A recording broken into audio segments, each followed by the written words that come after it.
Hi, Mr. Roberts. My name is Raina Rouse. I have 3 index cards. This is index card 1, index card 2, and index card 3. Nothing on the back. I have 3 people in my audience.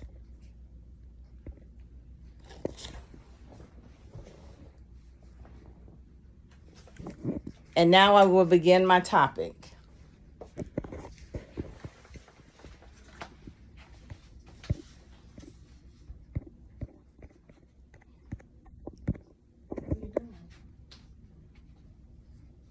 My topic is on autism. Autism is a mental disorder. And at first, I didn't really understand what autism was all about until I started taking care of my 4-day-old niece. As things progressed on and she began to learn to speak, and I knew that she could hear by age 1, she was not paying any attention to anything that I was saying.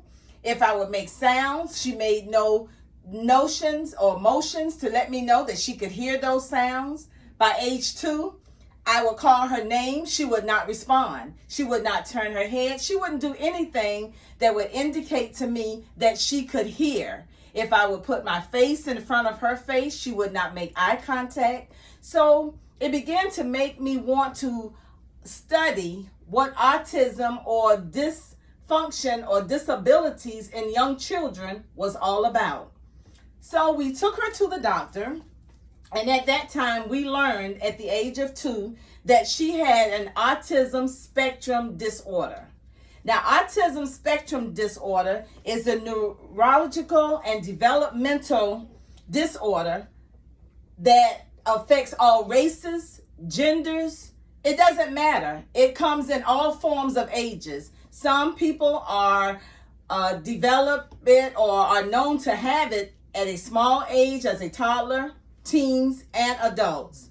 You say to yourself, well, what causes this? Or how do you know if a child may have this disability?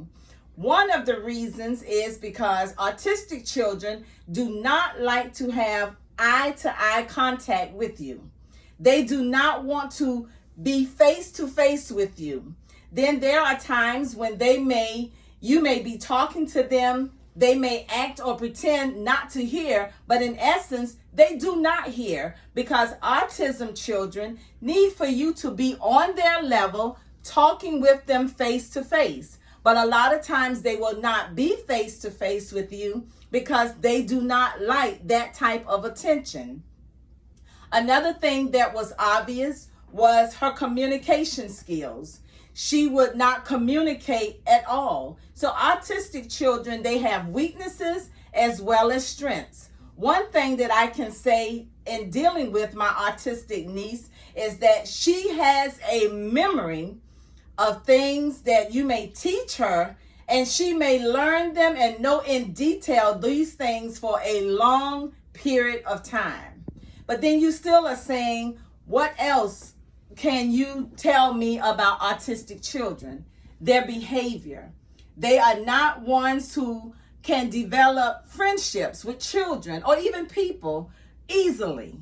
Then there are also areas where they don't like to share easily. So you say to yourself, what can I do? How will I know if my child is autistic just by the little things that you're saying?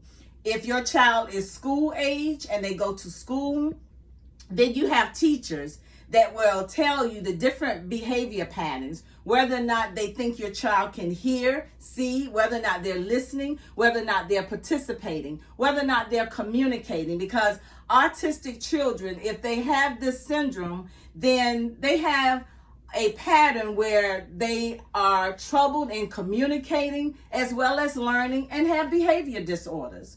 So if you're taking your child to the doctor on a regular basis, they do what they call a well check. And during the time of the well check, you would explain to the doctor these different disorders or different behaviors that your caregiver or your teachers are telling you about. And at that time, the doctor may request or decide to do what they call a medical neurological test. After doing this test, if they're not satisfied, they may do an assessment of the cognitive skills or abilities of the child, or a test of the language skills of the child, even the behavior. All of these tests will dictate to them or enable them to see whether or not your child has this ASD syndrome. But you need to understand there is not one single best treatment.